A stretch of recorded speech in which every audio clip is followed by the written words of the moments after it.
Poltergeist.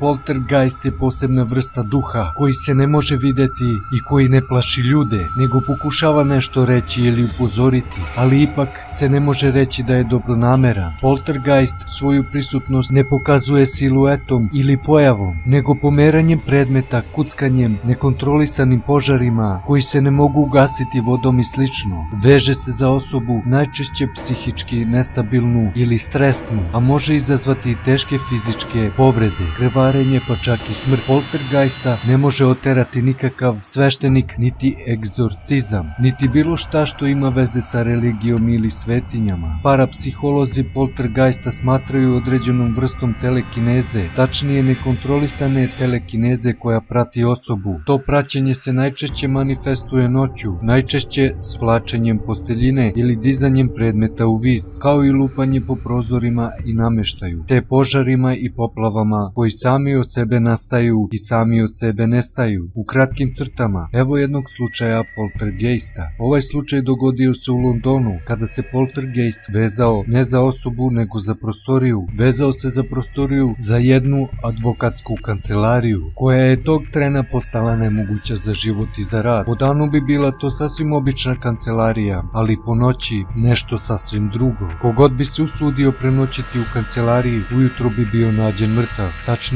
raskomadan, a celu noć bi se čula vriska i buka i lupanje stolova. Iz prazne kancelarije se čulo lupanje stolova, pa je po noći bilo nemoguće ući u kancelariju, to jest bilo je nemoguće otvoriti vrata, a nisu se mogla ni razvaliti. Zgrada je kasnije srušena i izgrađena je nova, u koju i dan danas ljudi normalno rade i danju i noću.